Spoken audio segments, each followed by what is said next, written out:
آج بڑا چرچا ہے سوشل میڈیا پر عائشہ نامی ایک لڑکی کا اور ایک مجرم اور بدماش عارف نامی ایک لڑکے کا، لڑکا راجستھان کا اور لڑکی گجرات کی، احمد آباد کی۔ ایک لڑکی خودکشی کرتی ہے، عائشہ اس کا نام ہے، اور کہتی ہے کہ میں خودکشی اس لیے کر رہی ہوں کہ میرے والد اور میری والدہ اس شوہر کی وجہ سے پریشان ہے جس نے 1.5 لاکھ روپیہ جہیز کا لے لیا اور بار بار اس کے مطالبے ختم ہونے کو نہیں آتے۔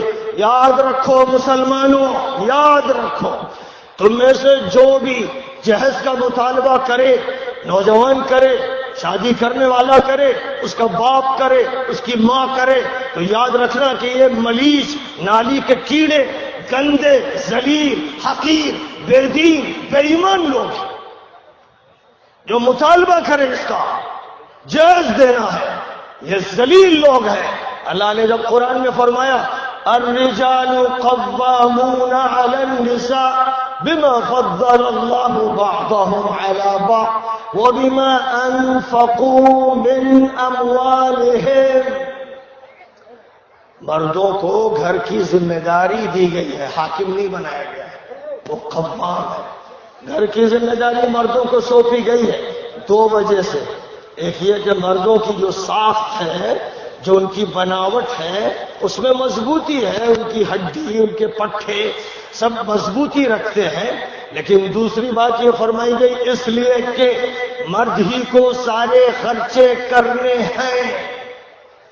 اسلامی شریعت میں عورت اور عورت کے گھر والوں پر کوئی خرچہ نہیں رکھا گیا ہے، لہذا جن لڑکے والوں کی طرف سے، لڑکے کی طرف سے عورت کے گھر والوں سے خرچے کا مطالبہ ہوتا ہے، جہیز کی شکل میں، دعوت کی شکل میں، باراتی کے نام سے جو ڈکیت، بھوکے ننگے لچے پہنچتے ہیں بھیڑ لے کر تاکہ لڑکی کے گھر میں دعوتیں چاٹے، ایسے لوگ اور ان کے ساتھ جو مولوی ملا شریک ہوتے ہیں، ایسے منافق احبار و رہبان کے نمائندے، یہ وہ لوگ ہیں ان کا بائیکاٹ کرنا ضروری ہے۔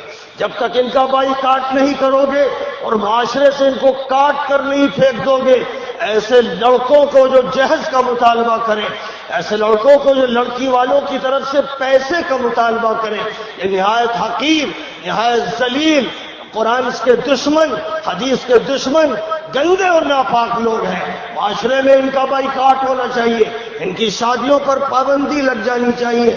جاؤ تم کسی جنوں کے دیش میں، وہاں جا کر جنوں سے شادی کرو، جاؤ کہیں جا کر مارو۔ آج جو صورتحال ہے کہ مسلم اور غیر مسلم کی شادیاں ہو رہی ہیں، بڑا شکوہ ہے لوگوں کو کہ مسلمان لڑکیاں ہندو لڑکوں کے ساتھ چلی جاتی ہیں، اور کبھی یہ ہوتا ہے ہندو لڑکیاں مسلمان لڑکوں کے ساتھ چلی جاتی ہیں۔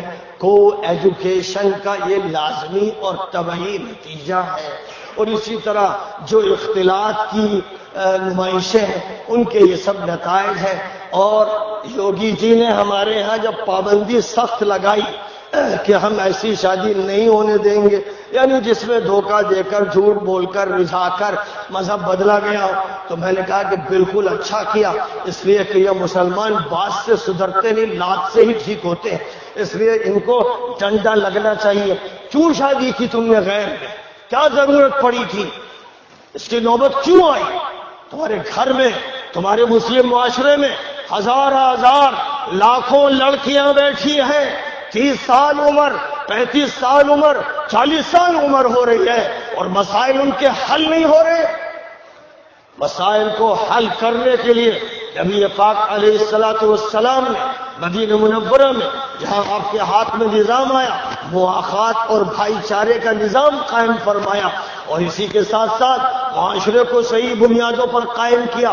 کسی عورت کی شکایت باقی نہیں رہی، اور شکایت ہوئی تو حل کیا گیا، کسی مرد کی شکایت باقی نہیں رہی اور ہوئی تو حل کیا گیا۔ مجھے بتائیے آپ نے کیسے اس کو جائز قرار دیا کہ پوری شریعت اسلامیہ کے 2 صفحے 4 صفحے جن کو پرسنل لا کہہ دیا گیا، جو پورے اسلام کا ایک چھوٹا سا حصہ ہے، آپ نے اس پر قناعت کیوں کی؟ آپ کہیں گے ہم کیا کریں، ہم مجبور ہیں، حکومت نے مسلط کر دیا، انگریزوں نے پرسنل لا کی اجازت دی، اس لیے اتنی اجازت کو ہم نے قبول کیا، آنکھوں میں سجایا، سر پہ رکھا اور پرسن اللہ ہو گیا اور بورڈ ہو گیا۔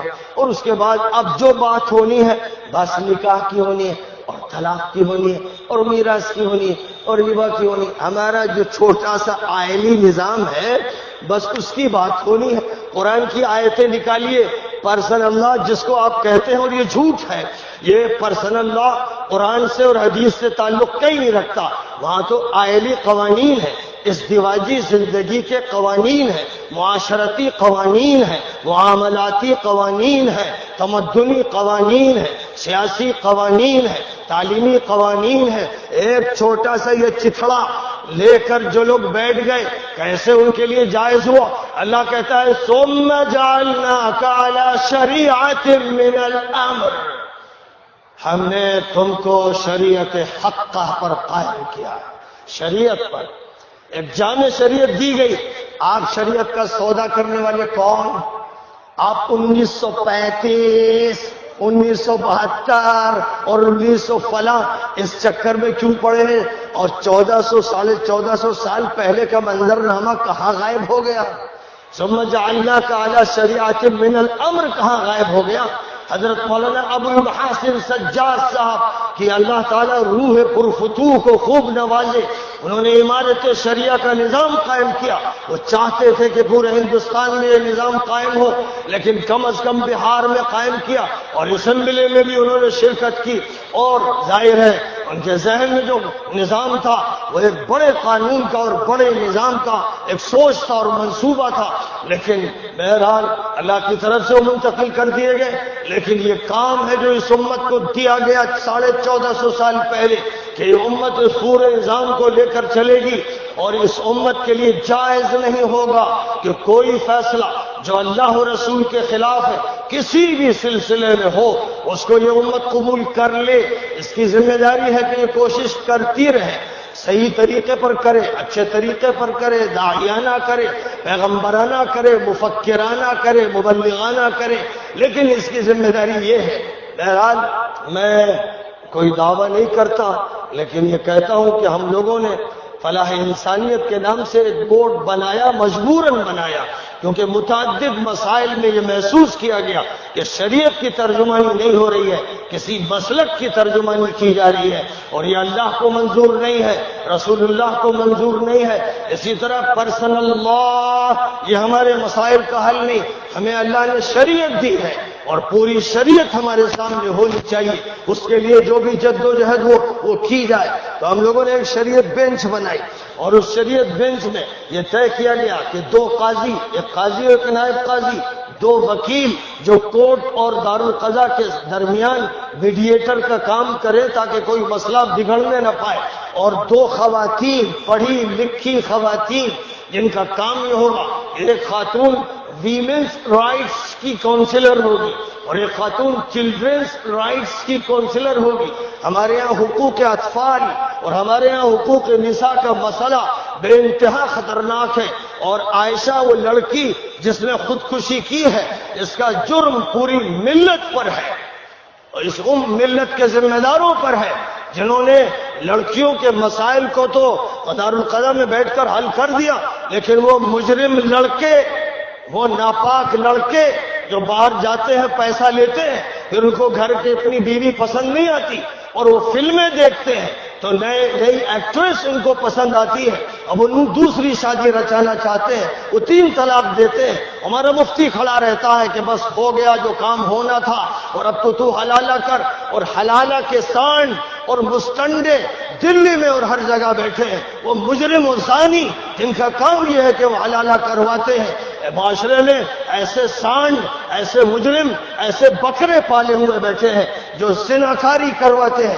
یہ سب کچھ معاشرے میں ہوتا ہے، اس کا نتیجہ یہ ہوتا ہے کہ عورتیں دکھی ہوتی ہیں، ان کا مسئلہ حل نہیں، جرم لڑکا کر رہا ہے، طلاق اس نے دی۔ حضرت عمر اس کے اتنے کوڑے لگاتے تھے، اتنے کوڑے لگاتے تھے کہ پیٹھ کو دوہرا کر دیتے تھے، یہاں اسے کوئی سزا نہیں ملتی، ساری سزا عورت بھگتتی ہے۔ یہ ہمارے نظام کی خامیاں ہیں، اور ہمارے نظام کی خامی نے اس وقت عائشہ کے ایک کیس کو پیش کیا. میں نے گجرات کے ایک ساتھی سے کہا کہ یہ کیا واقعہ ہوا؟ وہ کہنے لگے مولانا ایک واقعہ نہیں، سینکڑوں ہیں، ہزاروں ہیں، سینکڑوں ہزاروں واقعات ہیں. لڑکیاں ان کے ساتھ جا رہی ہیں، لڑکیاں ماحول توڑ رہی ہیں، لڑکیاں بے قابو ہیں. فلموں نے سب کو آزاد کر دیا ہے اور نئی دنیا نے ایک جانبی دنیا بسا دی ہے. اور ساتھ ہی ساتھ ہمارے ادارے مسائل کو حل نہیں کر رہے ہیں. نبی پاک علیہ الصلوۃ والسلام نے جس طرح مدینہ منورہ میں مواخات کا نظام قائم کیا اور ہر معاشرتی مسئلے کو فوراً حل کیا، جب تک وہ نہیں ہوگا، جب تک ایسے مراکز ہمارے ملک میں اور دیگر ملکوں میں قائم نہیں ہوں گے تو نہیں سمجھا جا سکتا کہ مسئلے حل ہوں گے. اور اگر تشنا رہیں گے جس طرح بھوک سے کوئی مجبور ہوگا چوری کر کے کھا لے گا، پیاس سے مجبور ہوگا ڈاکہ ڈال کے پی لے گا، اسی طرح شہوت جنسی سے جب وہ مجبور ہوگا اور اس کی شادی ٹالی جائے گی کہ جب یہ لکھپتی بنے گا تب شادی کریں گے، تو وہ باپ، وہ مجرم باپ پہلے اپنے لڑکے سے زنا کروائے گا، پہلے اس کو فحاش بنائے گا. اپنی بیٹی کو گھر بٹھائے ہوئے ہیں، پہلے وہ بیٹی بدکاری میں ملوث ہوگی اور مجرم اس کا باپ ہوگا، اس کا ولی ہوگا، اس کا گارجین ہوگا. اس پوری کی پوری صورتحال سے لڑنا ہے، اس کا مقابلہ کرنا ہے. اللہ تعالی ہم سب کو اس کی توفیق عطا فرمائے. وآخر دعوانا ان الحمدللہ.